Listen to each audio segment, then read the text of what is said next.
The glass clinked louder than it should have. That was the first thing Naomi Carter noticed. Not the smell of truffle. Oil hanging thick in the air, not the laughter spilling from the private booths like expensive wine.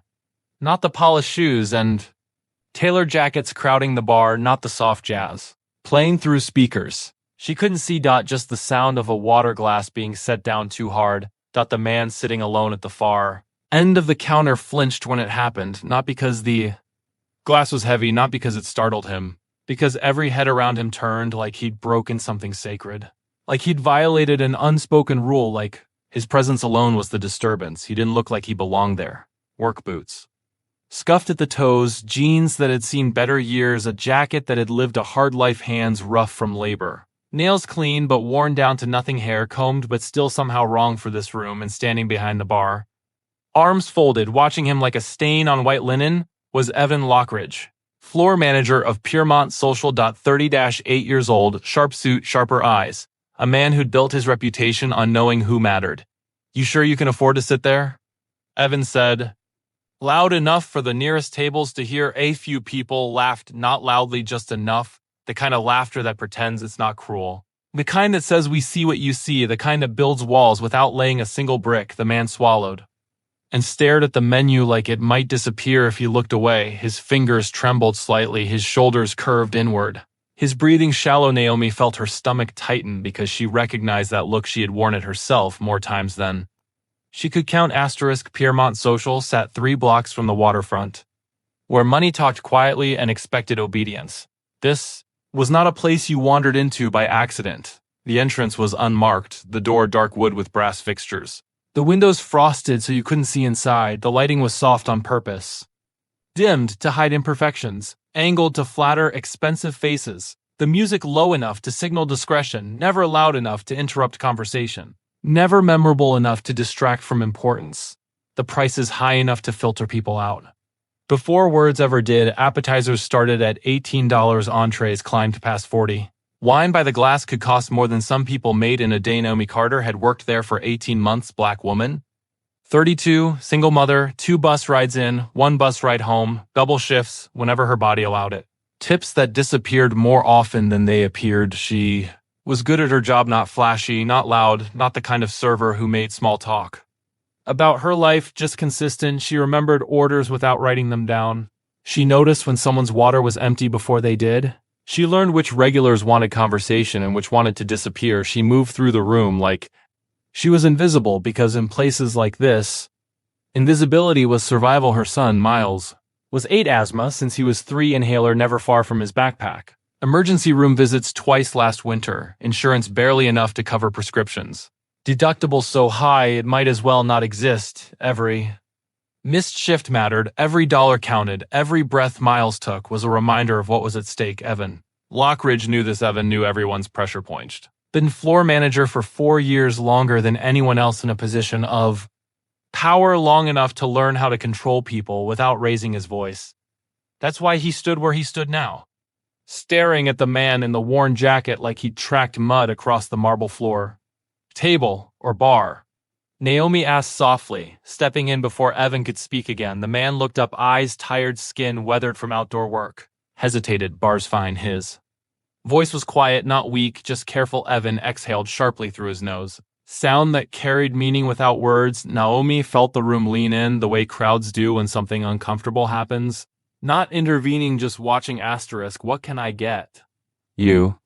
Naomi asked. She kept her voice neutral, professional but not cold, human but not familiar. The man scanned the menu too long. His eyes moved over prices like landmines. His jaw tightened. His fingers traced the edge of the laminated paper, then quietly, almost apologetically, "What's the cheapest thing you have?" Naomi didn't blink. She didn't judge. She didn't pity. She just answered, "Fries are $7. Soup is $9. He nodded slowly. "Fries," he said. "And water." Evan scoffed. The sound cut through the low music, through the quiet conversations, through the pretense of civility. Naomi wrote it down anyway. Her pen moved steady across the order pad. No hesitation, no commentary when she turned toward the kitchen. Evan followed his footsteps, deliberate, his presence a warning. "You don't need to babysit charity cases," he muttered, close enough that no one else could hear, far enough to maintain plausible deniability. "He's not tipping." Naomi didn't stop walking. Didn't acknowledge the comment. I'll take care of my section. Evan stepped closer. You comp anything.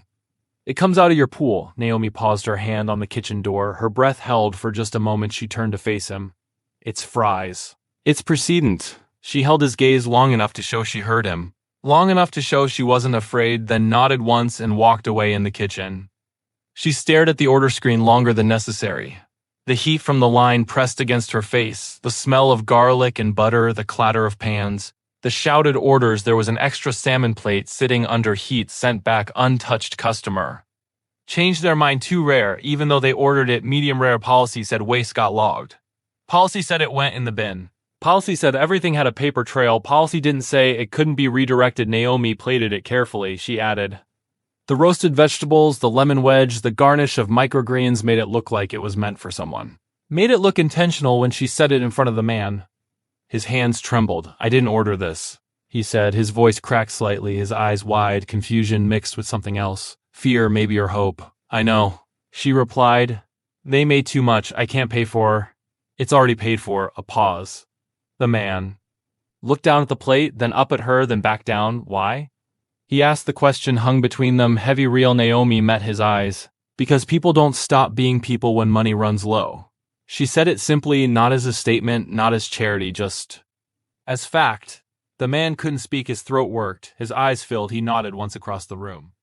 Evan watched. His jaw tightened, his hands clasped behind his back, his expression unreadable. But Naomi knew she'd crossed a line, and lines like that had consequences. Asterisk. The rest of the shift passed slowly. Naomi moved through her section like always, taking orders, delivering food, clearing plates, smiling when appropriate, but she felt Evan's eyes on her, tracking her movements, noting her interactions. Building his case, the man at the bar ate slowly, like he was trying to make it last, like he knew this might be the only meal he had today, like dignity had a flavor he'd almost forgotten when he finished.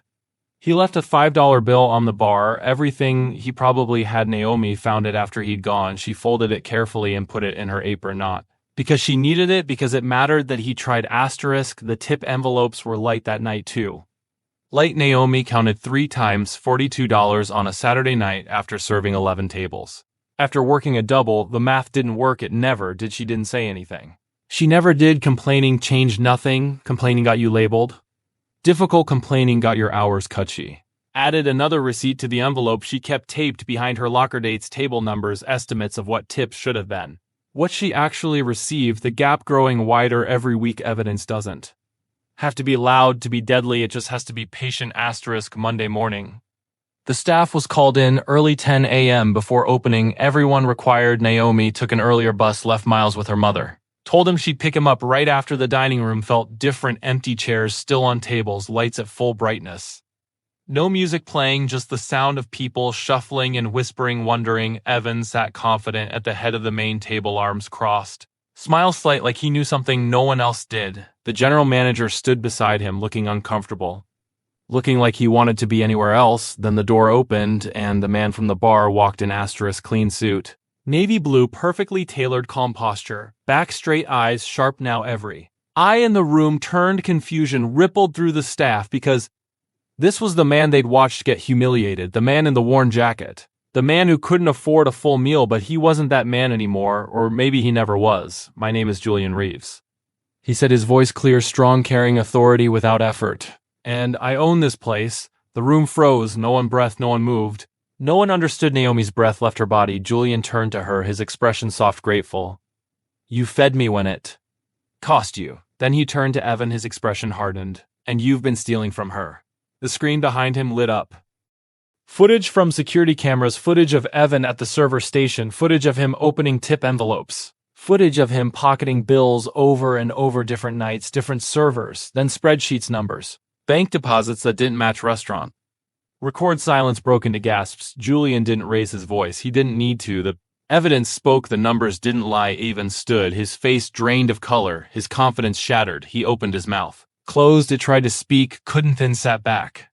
Down, his hands shaking now, his breathing rapid. Security took him out without ceremony. No handcuffs, no scene, just a walk to the exit. And the sound of a door closing. Naomi sat shaking, her hands gripping the edge of the table. Her vision blurred, her chest tight, because she'd known and said nothing, because saying something felt impossible.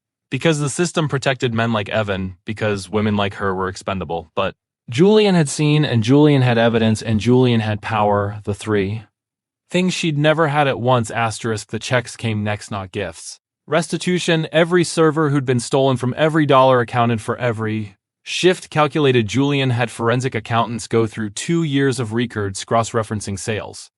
Table counts, expected tip percentages, what was reported versus what should have been.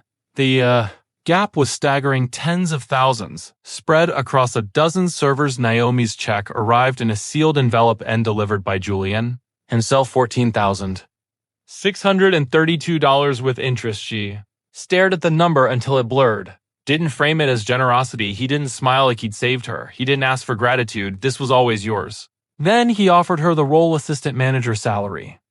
Not hourly benefits, health insurance that actually covered things. She hesitated. You already lead. He said, you just weren't allowed to.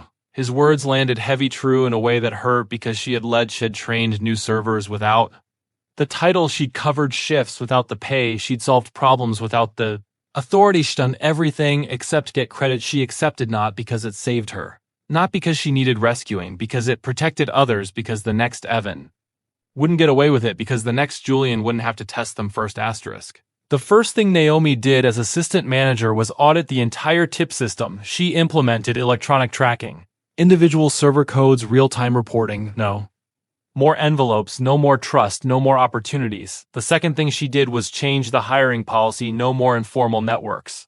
No more friends of friends, no more people who looked a certain way getting priority, just applications, interviews, skills. The third thing she did was train every single staff member on dignity. What it looked like, what it cost, why it mattered. Asterisk. 6 months later, Naomi trained new hires, same rules every time. No profiling, no shortcuts, no silence if you see something wrong. You say something if you see someone struggling. You help if you see someone stealing. You report it. No exceptions. Her son did homework at the corner booth, breathing easy, new inhaler, better insurance, regular checkups. Julian still came in unannounced, not to inspect, not to catch people, to listen head, sit at the bar, order something simple.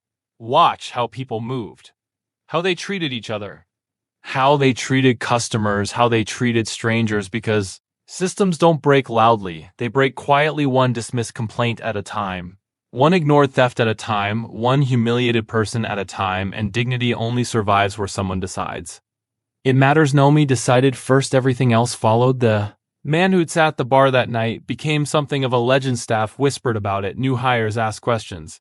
Regulars who'd been there remembered. Some embellished the story, made Julian more dramatic, made Evan more villainous, made Naomi more heroic, but Naomi shut that down every time. I just did what was right. She'd say, that's all any of us can do, because heroism wasn't the point. Humanity was the simple act of seeing someone, of treating them like they mattered, of refusing to participate in cruelty. It wasn't extraordinary, it was baseline, but in a world that made cruelty easy and kindness costly, baseline became revolutionary years later, when Piermont Social expanded to 3 locations. Naomi became operations director. She oversaw hiring, training, culture, and at every location, the same rules applied. Dignity first, always, no matter who walked through the door, no matter what they could afford, no matter how they looked. People were people full